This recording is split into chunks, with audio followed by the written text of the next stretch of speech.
स्मृति का जाल। शहर की भागती दौड़ती जिंदगी के बीच आर्यन मेहता का नाम किसी परिचय का मोहताज नहीं था।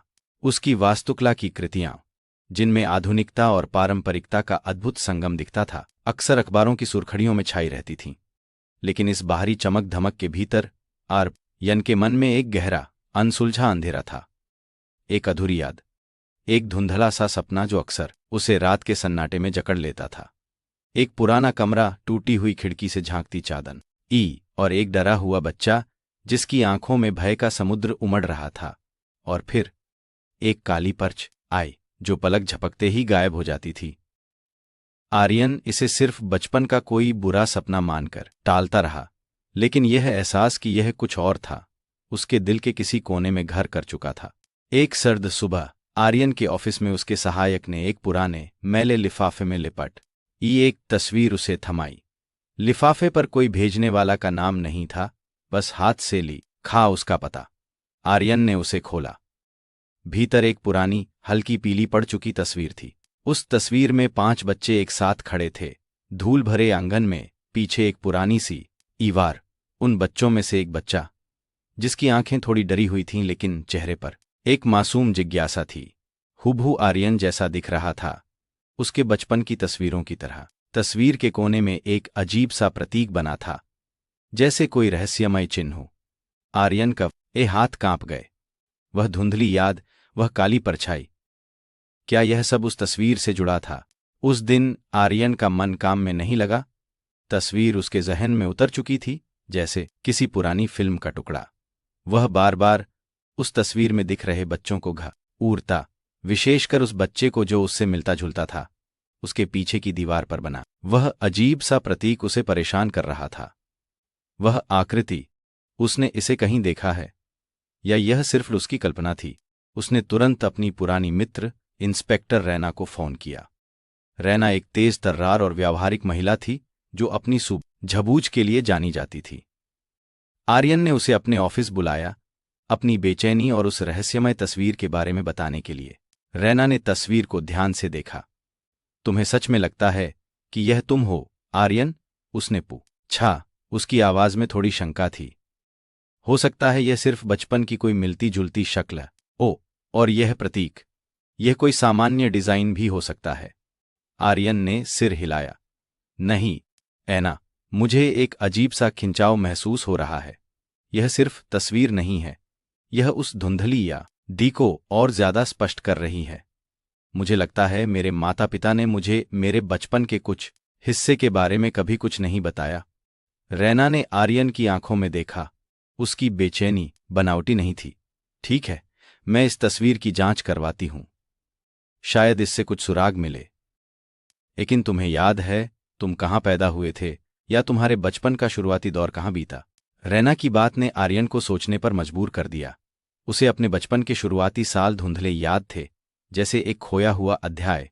उसके माता पिता हमेशा उस दौर की बातों को टाल देते थे या बस सरसरी तौर पर कुछ बोल देते थे। एक बार उसने पूछा भी था कि वे उस छोटे शहर से क्या यूं चले आए थे जहां वे रहते थे, तो उसकी मां ने बस कहा था कि पिताजी को बेहतर नौकरी का प्रस्ताव मिला था।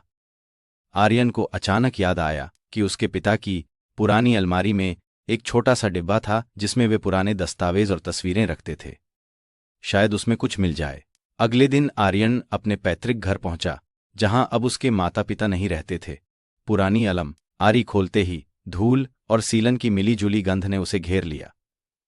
एक कोने में उसे वह छोटा सा धातु का डिब्बा मिला। उसने उसे खोला। भीतर कुछ पुराने खत, उसके पिता के युवावस्था की कुछ तस्वीरें और सबसे नीचे एक मुड़ा थुड़ा अखबार का टुकड़ा। वह अखबार का टुकड़ा वर्ष 1990 का था, जिस साल आर्यन का जन्म हुआ था। सुर्खड़ी थी, छोटे शहर शांतिपुरम से रहस्यमय ढंग से गायब हुए बच्चे, पुलिस की जांच जारी। आर्यन के दिल की धड़कन बढ़ गई। अखबार में गायब हुए बच्चों की जो तस्वीरें थीं, उनमें से एक बच्चा हूबहू तस्वीर वाले बच्चे जैसा था, और उसके नीचे लिखा था, आर्यन 5 साल। अखबार का वह टुकड़ा आर्यन के पैरों तले से जमीन खींच चुका था।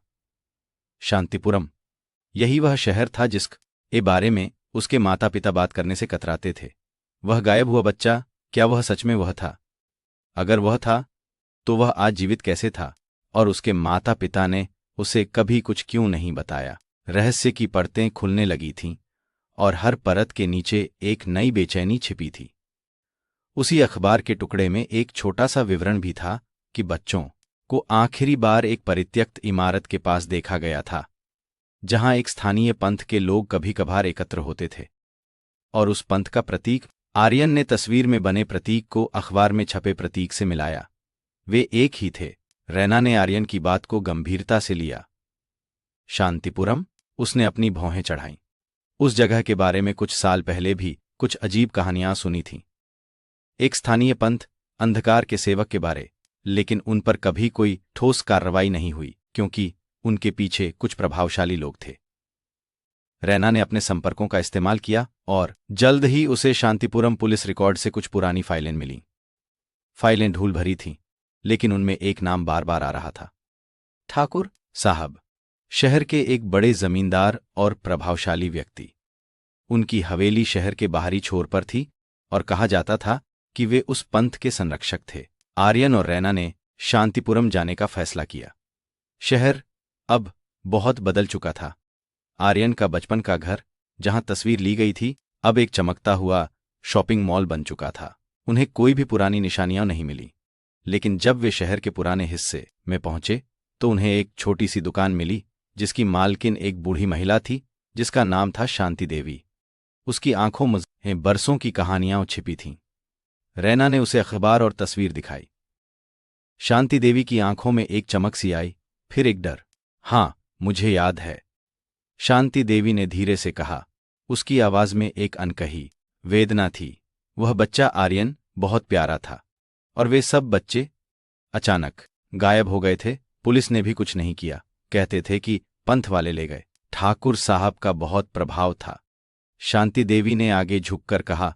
उसकी आज अब फुसफुसाहट में बदल गई थी। कुछ कहते थे कि वे बच्चों को बलि चढ़ाते थे या उन्हें किसी काले जादू के लिए इस्तेमाल करते थे।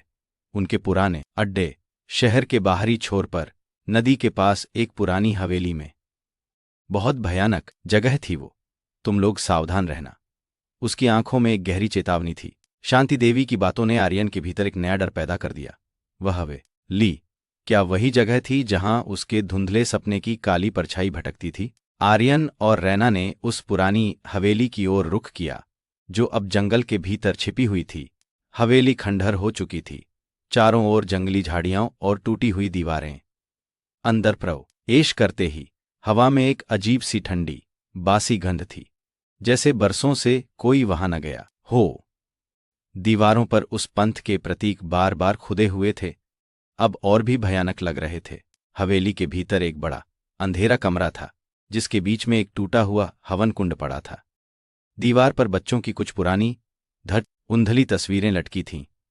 उन पर धूल की मोटी परत जमी थी। आर्यन ने एक तस्वीर उठाई। वह वही तस्वीर थी जो उसे मिली थी, लेकिन यह थोड़ी साफ थी, और इसके पीछे की दीवार पर वही प्रतीक और भी स्पष्ट दिख रहा था। आर्यन को अचानक एक तेज सिरदर्द हुआ। उसका मन चीख उठा। उसकी आंखों के सामने एक तेज फ्लैश आया।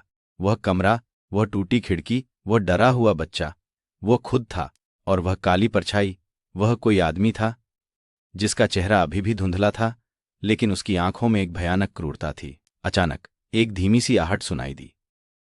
आर्यन और रैना तुरंत सतर्क हो गए। कोने से एक बूढ़ा व्यक्ति निकला, जिसके बाल सफेद और दाढ़ी लंबी थी।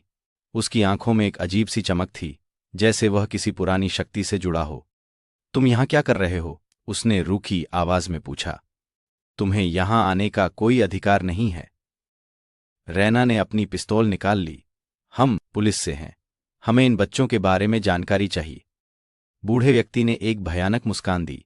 बच्चे? वे तो सब मुक्ति पा चुके हैं। अंधकार के सेवक उन्हें प्रकाश की ओर ले गए। तुम झूठ बोल रहे हो, आर्यन चीखा। तुमने उन बच्चों को मार डाला या उन्हें किसी भयानक मकसद के लिए इस्तेमाल किया? बूढ़ा व्यक्ति हंसा। हत्या? नहीं, हमने तो उन्हें चुना था। विशेष बच्चे जिनमें विशेष ऊर्जा थी। तुम्हारी यादें अभी भी धुंधली हैं बच्चे, लेकिन मुझे याद है तुम उनमें से एक थे। तुम भाग निकले थे। चमत्कार ही था। हमने तुम्हें मरा हुआ मान लिया था, और तुम्हारे माता पिता ये बहुत डर गए थे। उन्होंने तुम्हें वापस पाने के लिए हमारे साथ एक समझौता किया था। आर्यन के सिर पर हथौड़ा पड़ गया। उसके माता पिता ने समझौता किया था? क्या वह जानता था कि इसका क्या मतलब था? क्या समझौता? आर्यन ने कांपते हुए पूछा। उन्होंने तुम्हें वापस पाया, लेकिन इसके बदले में उन्हें चुप रहना पड़ा, बूढ़े ने कहा। तुम्हारे अस्तित्व को भूलना पड़ा और उन दूसरे बच्चों को भी। वे बस तुम्हें बचाना चाहते थे, लेकिन अब तुम लौट आए हो। वही ऊर्जा तुम्हें वापस यहां खींच लाई है, और अब तो उन्हें भी उसी प्रकाश की ओर जाना होगा। वह अपनी जेब से एक चमकता हुआ धारदार खंजर निकालने लगा। रैना ने बिना देर किए उस पर हमला कर दिया। एक तेज झड़प हुई। बूढ़ा व्यक्ति, जितना वह दिख रहा था उससे कहीं ज्यादा फुर्तीला था। उसने खंजर से रैना पर वार करने की कोशिश की, लेकिन रैना ने खुद को बचाते हुए उसे जमीन पर गिरा दिया। तभी बाहर से पुलिस की सायरन की आवाज सुनाई दी। रैना ने अपने आने से पहले ही बैकअप बोल आ लिया था। बूढ़ा व्यक्ति पकड़ा गया। उसके चेहरे पर अब भी एक अजीब सी शांति थी, जैसे उसे कोई पछतावा न हो। बूढ़े व्यक्ति को हिरासत में ले लिया गया। आर्यन अब भी सदमे में था। रैना ने उसे सहारा दिया। तुम्हारा दिमाग गढ़ इस सच्चाई को स्वीकार करने से मना कर रहा होगा, आर्यन, लेकिन यह सच है। पुलिस ने हवेली की पूरी जांच की। उन्हें और भी कई भयानक सबूत मिले।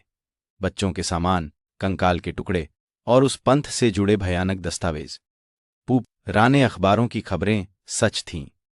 आर्यन उस भयानक घटना का एकमात्र जीवित गवाह और एक अनजाने शिकार में से एक था। कुछ दिनों बाद आर्यन अपने घर में बैठा था। उसने अपने माता पिता की पुरानी तस्वीर उठ आई।